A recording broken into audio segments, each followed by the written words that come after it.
Hi, I'm Alysha Umpress. Hey, I'm Jay Armstrong Johnson. And we're in On the the Town! On Broadway at the Lyric Theater. Hey, come check it out. We are here to answer your questions. We're here at Broadway.com. Okay. All right, so that's where we are. Do we start? I'm going to start. All right, fine, go. The first question is from Gaia. And her question is, or his question is, what is it like to be a part of the Tribe in Hair as your Broadway debut? What was it like? What was it like? Hey, Gaia, Gia, Gaia, whatever your name is. It was actually, it was more of like a life-changing experience than like a career-changing experience, I guess. The show made me think about religion and spirituality and drugs and the things that I hadn't really dipped my toes into in a weird way. It kind of changed my life forever. And at every curtain call now, I throw a peace sign out to the audience to thank them for coming as like I was in the Tribe. I did not know that. Hey. Things you learn. Hey. Well, here's your question, Miss Umpress. Okay. This is from Heather. Love your riffs and sass. Who are your Broadway idols? Oh my. Well, I have to say, though she's not really a riffstress, Miss Patti LuPone, I die for her. Always. She just, because she's really unique and different, and she wasn't sort of the typical ingenue when she burst on the scene, and she's had such a diverse career, and you gotta love that voice. You gotta listen to those lyrics too. You gotta really listen for those lyrics. My favorite. Patti LuPone, final answer. Great. Great. Your turn. Oh, from Ellen. Jay, I'm from Texas too. Woo! I'm from Texas too, not really, No. and also Jay and I did not plan this. We did not plan to look like this today. But we always dress alike, so it made sense that today, why should today be any different? I'm not upset about it.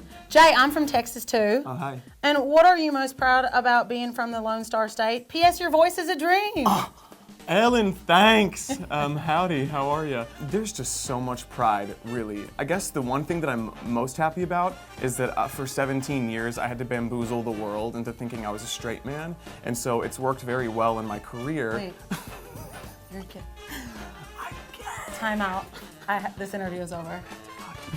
No, Continue. But actually though, bamboozling the world for 17 years, I guess made my acting a little easier. Because I play opposite you, and you're a sexy lady, and I can bamboozle the audiences as well, I guess. So thanks, And Texas. bamboozle me. It's news to me. She's such a liar. All right. My turn. This is from Colette. When did you first learn how to scat, and who taught you? I guess Ella Fitzgerald taught me, and I don't know if there was a specific date. I think in junior high I took from my voice teacher, Joe Barnett, introduced me. He's like, your voice really reminds me of Dinah Washington's. There's sort of like a pain, and I was like, I'm 13. I was like, really? Yes, go on. Pain. Yes, I know. I've really had a tough life growing up in Northern California. And and he's like, you should check her out and listen to her. And so I started listening to a lot more jazz, Dinah and Nina and Ella. And Ella's the queen, like no one scats like her. She's just like the best at it. So I think just listening to a lot of it, I have a naturally pretty good ear. So, but no one formally taught me. From Dominique. Chip wants to explore all of the sights of New York. But if you were a tourist for a day, what would you see? Ooh, hey Dominique. What would I see? I guess she's asking like New York City, correct? I mean, I'm guessing. Yeah. I'm trying to think about things that I haven't actually done in New York City yet, being here for almost 10 years now. And it would to see a live taping of SNL. I've never been, and it's something that I still want to like really do. So it would go see Saturday Night Live. It's really fun. I've done it twice. Cool, Alyshas. Okay, your turn. This is from Elle. If you could pick one current pop icon to play your role in On the Town for a night, who do you think would rock the part? This is so topical because I feel like I was just talking about this with Cody. Yes, Janelle Monáe. I think that she would be inspired and really like cool and different and quirky, and she sort of has a jazzy quality to her voice, and she'd be spunky and interesting, and wouldn't that be fun? She'd be cooking with gas. Da da da da. Yeah, Wouldn't that be fun to make out with Janelle Monáe? Absolutely. From Frank, What is it like getting to work with Emma Thompson and Audra McDonald in Sweeney Todd? Oh my God. Thanks for that question, Frank. It was actually like it was a pinch myself every day kind of a situation, really. And both of those ladies are just so immensely talented and so giving that I was learning more about how to like be a person than how to like be an artist. Like I learned so much about how to be an actor and an artist, but I learned more about how to just be like a chill ass human being. Like on a 10-minute break, Miss Thompson would come over, sorry about that, would come over and give me dialect notes, because you know, she's from the UK, and so she'd be like, say Todd again. I'd be like, Todd. She's like, no, that's still too forward. You're not the British Queen. You're a bloody sailor. So you need to drop your jaw more. It's Todd. So it's stuff like that. Like I got like my own personal dialect coaching from Emma Thompson, just because she wanted me to like be as fully in the character as possible. So you were open to another actor giving you notes? Couldn't be more open. I'll keep that in mind. Great. Your question is from Michael. Hey, Michael. Could you share with us any backstage stories about working with Billie Joe Armstrong in American Idiot? I could tell many, and they're all good. He is wonderful, and he just gave 1,000% every night and believed so much in the show, and you know, really got bitten by the bug when he joined the cast. But one thing that was really cool is that, you know, Stephen Hoggett, who choreographed American Idiot, also has choreographs everything. He's a genius. He insists upon doing a mandatory physical warm-up before every show. So our half-hour call was at 7 for an 8 o'clock as opposed to 7:30. So we'd all have to get there and do 15, whatever, blah, blah, blah. So when Billie Joe joined the cast, he would come to warm up every day in a different costume.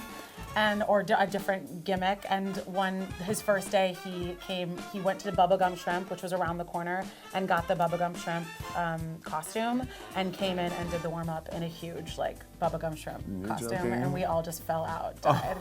He came as Batman once. He came in he came in drag multiple times. Yeah, it was hilarious. So it was always like, what's Billie gonna show up in for this warm up? Such sense of occasion. Yeah, of course. That's amazing. Yeah, it's great. I like that. Oh my God. From Elise. If you were a real sailor, what would your sailor nickname be? Oh, good one. Good question, Elise. What would my real sailor nickname be? Like, why are my questions so much harder than yours, I feel? It's a really good question, Elise. I'm just like stumped right now. I've had too much coffee. I went straight to poop deck for some reason, and I don't know why. That's really terrible. Oh my God. Great. I would be the poop so deck. Rich. I'd be the poop deck. Even though there already is a poop deck, but I would be the. Let's go. We should just go to the next great. question, probably. And the next question is from Christopher. Alysha, could you treat us to some of your incredible impressions of Patti LuPone in Sunset Boulevard? I already did earlier. You did. Because I love Actually, I have to say that I never showed it on Taxi Cab Confessions, but my friend Matt Risch and I, who I've also talked about him, we share a love for Sunset Boulevard, specifically the Patti LuPone version. Duh. And this one day that we were walking in, I think we were in San Francisco, and we were on Haight Street, and we came across a make your own t-shirt place. And we were like, well, obviously we should get t-shirts made. And out of anything in the world, we should obviously get I love flannel on a man, but like saying it all as a run-on word, because when Patti sings that in The Ladies Paying, that song in that show, she says, I love flannel, and you're like, what do you love? Because you can't really differentiate. So we got I love flannel on a man all in one word, and then on the back of the shirt, there's a chimp with a turban on that we called Chimpy Desmond, because you know the whole beginning of the show is her chimp has just died, and she's like, are you the Undertaker? And he's like, no, and well, you know. Well, and she always wears a turban. You know, Nora Johnson wears a turban. That's a really good story. I really wish I had worn that. Next time, when I do a Taxi Cab Confession special, I'll bring the flannel on a man, Chimpy Desmond shirt for everyone. It's a classic. It is really a classic. So, from Alex, What's your go-to audition song, and will you sing some of it? Yes, please. Yes, please. Thanks, Alex. My go-to like pop rock song is "The Way You Make Me Feel," Michael yes. Jackson, and has like a very like just. Oh yeah, I've heard you sing this. It's really good. Yeah, I can't. I keep looking at that camera for you, like that one's not working. I'm not sure. Yeah. Not sure really what to do here. No. But it's I can't even. I can't even really think about how it goes. How does it start? Hey, pretty baby with the high. high heels on. You can pick your own key. You're giving me fever like I never known. Okay. You're just a product of loveliness. I like your groovy, your walk, your talk, your dress. You give me a fever from miles around. I'll pick you up in my car and we'll paint the town. Just kiss me, baby, and tell me twice. I have coffee breath. I know. You're the one for me. So there you go. Yes! Nasty. Thanks, Alex.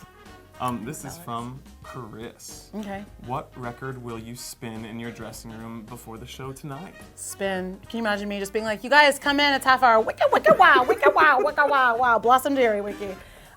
You would. I know. Well, actually, this week I've been going back and forth between Blossom Dearie. My friend Ben's father, he deals records, and they came to see the show, and I was like, I really love Blossom Dearie. She's one of my favorites, and I really wish I had a record of hers, but they're sort of rare and hard to find. And he was like, I'll see what I have, and he was so sweet and sent me one. Oh, that's nice. So I've been listening to that one. I just love her. And then also the Divine Miss M. One of our producers dropped off a bag of records for me the other day, which was so lovely and thoughtful of Corey Brunish. Thanks, Corey. Thank you, Corey. And the Divine Miss M, that like fabulous record, that's one of the best album covers. Just her like painted and like sort of cartoon-like. What a great idea. And it's, you know, all the hits. Delta Dawn, which is one of my favorites. Do You Want to Dance? You know, you gotta have friends. So I've been listening to those tonight, but maybe maybe you've inspired me to listen to something new and different, but it'll probably be one of those. My turn. Your turn. Oh my God, that's it. It's over! That's it! That was so fun. It was a blast. Hey, Let's do it next week. you're all right. Hey, I like you. I like you too. Except for your outfit. I Yeah. don't like the color scheme. Yeah, I just didn't know you were gay. We'll talk about it Hey, afterwards. thanks for joining us. Come see On the Town at the Lyric Theater if you haven't already. And if you have already, then Come again. All right. Bye.